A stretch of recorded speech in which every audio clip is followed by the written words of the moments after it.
So many people are talking about martial arts as an athletic endeavor. This has been the evolution of martial arts, if you will, with mixed martial arts and things of that nature, which call for special diets and special training and all this other stuff.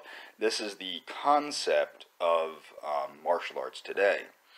But what's interesting is we already know what to eat and how to exercise for traditional martial arts. First, I'm going to talk about the diet for traditional martial arts.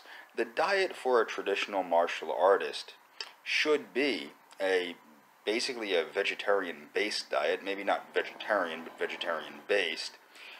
We know this because of what people in these countries eat. For example, the Shaolin monks eat a vegetarian diet, as did the Okinawans that practiced karate. They ate a very vegetable-based diet, rich in a lot of sweet potatoes, and they also ate fish, bok choy, different squash, things of this nature, very similar to a Mesoamerican diet. And then you have the Roman gladiators that basically thrived on barley and beans and other vegetables, okay? So we know that traditional martial artists thrived on these diets. So when you see things like Bruce Lee's art of expressing a human body with a lot of protein powder, eating a lot of powdered milk make you big and strong. This is not, this isn't good, because we are finding out, and I'm going to give links to, of course, Dr. McDougall's website and T. Colin Campbell and all that, with the China study. We know that the rural Chinese still eat, the healthier rural Chinese still eat a vegetable-based diet, and they thrive. We know that these diets cause people to thrive, and we also know that when you add, I don't want to say Western foods, because that's not what they are. When you start adding more meats to these people's diet and more fat and things like that, they get fat and they get sick. I also wanted to point out, I'm going to do another video about how veganism, how making a country vegan, as Plato suggested vegetarianism, is patriotic, but that's going to be in a later video. Now, I'm going to talk about what kind of exercises should a traditional martial artist do. Well, for the most part, traditional martial arts like karate or Tang Soo Do or these things, these are exercises in and of themselves, and they range in training the body in strength, endurance, and flexibility and agility. These are, the whole body gets trained with these techniques, just simply doing these techniques. Now, you don't need these complex techniques for self-defense or proper counterattack. I've already gone over the simplicity of counterattack, which is not, when you practice simplified martial arts, which is what you're practicing in a combat situation, you don't need these complex kicks and things like that, but these kicks and punches and these ways of moving the body in the hyungs or the kata, these train the body to be flexible and strong.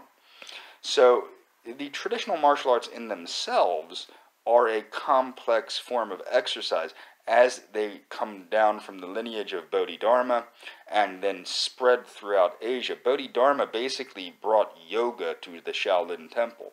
Now, when you get Karate-do in Okinawa, it blended with the other practices in Okinawa, and then obviously in Korea the same thing happened. But the thing, and the various other martial arts schools that can be traced to the lineage of Bodhidharma in the Shaolin Temple. Now, about physical conditioning with weights. Now, a lot of people might not know this, although I have said it in previous videos. I didn't join karate to learn how to fight. I've always been pretty good with my hands and my feet. But the thing is, I was a fat dude, so I had to lose weight. It actually was a health concern when I was 13. So I joined karate. Now, karate is a very rigorous thing, very aerobically vigorous and what have you. I actually had to lift weights in traditional bodybuilding style of lifting weights to get my body fat down low enough and my muscles strong enough that I could perform karate. So I do see strength training, especially endurance-based strength training, with calisthenics, as would take place in a karate class, and also with weights to be very in sync with the goals, the physical conditioning goals of karate or other martial arts. However, I also see a need for a return to the hand, foot, and body conditioning techniques that are called iron skills, which can be found at WLE.com, Winglam Enterprises. They have a lot of good resources on training the body in iron and the iron skills. So this is my view toward how the body should be conditioned. The traditional martial arts themselves condition the body in many ways. I'm still extremely flexible. I'm 35 years old, and I'm more flexible than most 15 or 16-year-old boys. And I'm older than dirt. So the point that I'm making here is, by practicing the traditional martial arts skills, because that's really what I primarily do with some endurance training with the free weights and some calisthenics, but with the kicking and the punching that I do, I can still get a deeper stretch than most people that are 13 or 14, 15 years old. So martial arts itself is a great conditioner. And that's what I wanted to talk about in this video, and I've done it.